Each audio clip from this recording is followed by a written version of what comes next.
A river cuts through rock not because of its power, but because of its persistence. Jim Watkins. Hi viewers, welcome to Krammer English Grammar தமிழில். இன்னைக்கு நம்ம பார்க்க போறது பேசிக் English, அடிப்படை ஆங்கிலம். நம்ம பேசும்பொழுது தமிழ்ல நான், அவன், அவள், அது, அவர்கள், நாங்கள் இப்படியெல்லாம் வார்த்தைகளை யூஸ் பண்றோம்ல. இதையெல்லாம் யூஸ் பண்ணி இங்கிலீஷ்ல எப்படி நம்ம சென்டென்ஸை ஃப்ரேம் பண்ணலாம், எப்படி நம்ம இங்கிலீஷ்ல பேசலாம் இதெல்லாம் யூஸ் பண்ணி அப்படின்றதான் இந்த கிளாஸ்ல நம்ம பார்க்க போறோம். இப்போ எக்ஸாம்பிள் பாருங்க. நான் ஒரு டீச்சர் அப்படின்னு சொல்லணும், இல்ல அவன் ஒரு டீச்சர் அப்படின்னு சொல்லணும், அவள் ஒரு டீச்சர் அப்படின்னு சொல்லணும். எப்படி நம்ம இதெல்லாம் சொல்லலாம்? இதையெல்லாம் யூஸ் பண்ணி இங்கிலீஷ்ல சென்டென்ஸை ஃப்ரேம் பண்ணணும்னா அதற்குரிய சரியான வார்த்தை தெரியணும் இல்லையா? அந்த வார்த்தையை பயன்படுத்தி எப்படி நம்ம நிகழ்காலத்துல ஒரு வாக்கியத்தை பேசலாம், எப்படி நம்ம சென்டென்ஸை ஃப்ரேம் பண்ணலாம், இங்கிலீஷ்ல பேசலாம் அப்படின்றதான் பார்க்க போறோம். பார்க்கலாமா? இப்ப நம்ம பாருங்க. I am a teacher. நான் ஒரு ஆசிரியர். அப்ப நான் அப்படின்னு நீங்க சொல்லணும்னா நீங்க I am அப்படின்னு சொல்லணும். இது நிகழ்காலம், பிரசன்ட் டென்ஸ்ல நம்ம பேசணும்னாக்கா I am a teacher அப்படின்னு சொல்லணும். அதுவே you are a teacher, நீ ஒரு ஆசிரியர், இதுவும் நிகழ்காலம் தான். நீ ஒரு டீச்சர் அப்படின்னு நம்ம சொல்லணும்னா யூ ஆர் அ டீச்சர் அப்படின்னு நம்ம சொல்லுவோம். அடுத்தது he is a teacher, அவன் ஒரு ஆசிரியர். நிகழ்காலத்துல அவன் ஒரு டீச்சரா வேலை செய்யறான் அப்படின்னு நம்ம சொல்லணும்னா he is a teacher அப்படின்னு நம்ம சொல்லணும். அடுத்தது she is a teacher, அவள் ஒரு ஆசிரியர். அப்ப அவள் அப்படின்றதுக்கு நம்ம she அப்படின்ற வேர்டை யூஸ் பண்ணுவோம். அவன் அப்படின்னு சொல்லணும்னா he அப்படின்ற வார்த்தையை யூஸ் பண்ணணும். அதே மாதிரி நீ அப்படின்னு சொல்லணும்னா யூ அப்படின்ற வார்த்தையை யூஸ் பண்ணுவோம். நான் அப்படின்னு சொல்லணும்னா ஐ அப்படின்ற வார்த்தையை நம்ம யூஸ் பண்ணுவோம். அடுத்தது பாருங்க. இட் இஸ் a book, அது ஒரு புத்தகம். அது ஒரு ஆசிரியர் அப்படின்னு நம்ம சொல்ல முடியாது இல்லையா? அதனாலதான் இட் இஸ் a book அப்படின்னு நம்ம சொல்லியிருக்கிறோம். இப்ப இந்த இட் அப்படின்றது அது அப்படின்ற வார்த்தையை குறிக்கும். இந்த அதுன்றத நம்ம எதெல்லாம் குறிக்கிறதுக்காக பயன்படுத்துவோம்? ஒரு பொருளை குறிக்கிறதுக்கு பயன்படுத்துவோம், இடத்தினுடைய பெயரை குறிக்கிறதுக்கு பயன்படுத்துவோம். அடுத்தது ஒரு உயிரிகள், விலங்குகள் இல்லையா, மரங்கள், அதெல்லாம் சொல்வதற்கு நம்ம பயன்படுத்துவோம். அப்ப அது அப்படின்னு நீங்க இங்கிலீஷ்ல சொல்லணும் அப்படின்னா இட் அப்படின்ற வார்த்தையை யூஸ் பண்ணணும். அடுத்தது we are teachers, நாங்கள் ஆசிரியர்கள். நாங்கள் அப்படின்னு நீங்க சொல்லணும்னா இங்கிலீஷ்ல we அப்படின்றத யூஸ் பண்ணணும். we are teachersனு எஸ் போட்டிருக்கிறோம். ஏன் எஸ் போட்டோம் அப்படின்னா இந்த நாங்கள் அப்படின்றது பன்மை இல்லையா? அதாவது ப்ளூரல் அப்படின்னு சொல்லுவோம் நம்ம பன்மைனாக்கா.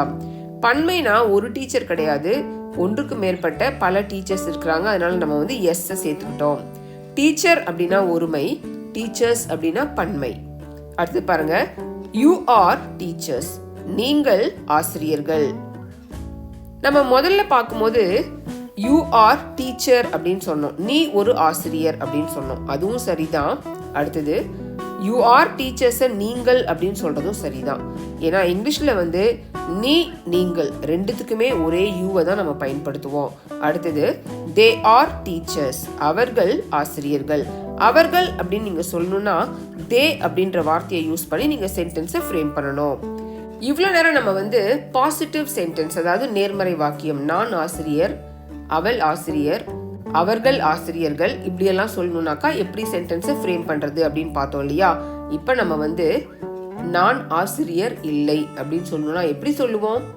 அவன் ஆசிரியர் இல்லை, அவள் ஆசிரியை இல்லை, அவர்கள் ஆசிரியர்கள் இல்லை அப்படின்னு சொல்லணும்னா எப்படி நம்ம சென்டென்ஸை ஃப்ரேம் பண்ணுவோம்? அதை தான் இப்போ நம்ம பார்க்க போறோம். பாருங்க. I am not a teacher. I அப்படின்னா நான், நாட்னா இல்லைன்னு அர்த்தம். இது பிரசன்ட் டென்ஸ், அதனால நம்ம இதுல am அப்படின்ற ஹெல்பிங் வெர்பை யூஸ் பண்ணிருக்கிறோம். ஐ எம் நாட் அ டீச்சர் அப்படின்னா நான் ஒரு ஆசிரியர் இல்லை.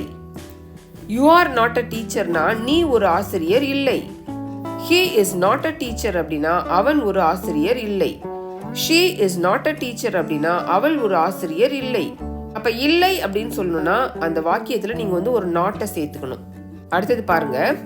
it is not a book, அது ஒரு புத்தகம் இல்லை. we are not teachers, நாங்கள் ஆசிரியர்கள் இல்லை. you are not teachers, இந்த இடத்துல you அப்படின்றது பன்மை, ப்ளூரலை குறிக்குது. நீங்கள் ஆசிரியர்கள் இல்லை.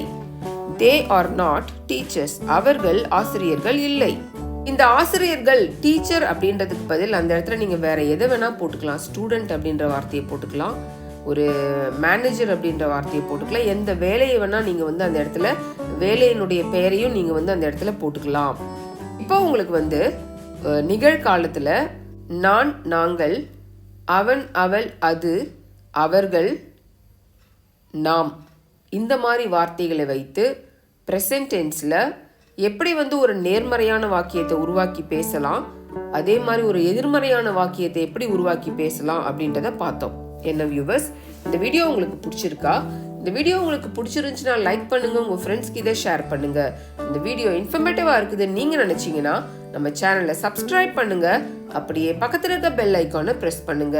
அப்பதான் நாங்க போடுற வீடியோஸ் டெய்லி நோட்டிபிகேஷன்ல உங்களுக்கு சேரும். மறந்துடாதீங்க வியூவர்ஸ், பிராக்டிஸ் மேக்ஸ் பர்ஃபெக்ட். இங்கிலீஷ்ல பேசணும்னாலும் இங்கிலீஷ் கிராமரை கத்துக்கணும்னாலும் பிராக்டிஸ் ரொம்ப ரொம்ப முக்கியம். இந்த வீடியோவை பார்க்கறதோட நிறுத்திடாதீங்க. இதுல நம்ம யூஸ் பண்ணியிருக்கிற இந்த I, we, you, they, he, she, it இந்த வார்த்தைகளை பயன்படுத்தி ப்ரெசன்ட் டென்ஸ்ல நேர்மறை வாக்கியம், எதிர்மறை வாக்கியம் எப்படி யூஸ் பண்றது அப்படின்றத நீங்க உங்களுடைய டெய்லி லைஃப்ல தேவையான இடத்துல சரியான முறையில பயன்படுத்துங்க. பிராக்டிஸ் பண்ணுங்க, இங்கிலீஷ்ல பேசுங்க, கான்ஃபிடென்ஸை உயர்த்துங்க. Thank you viewers.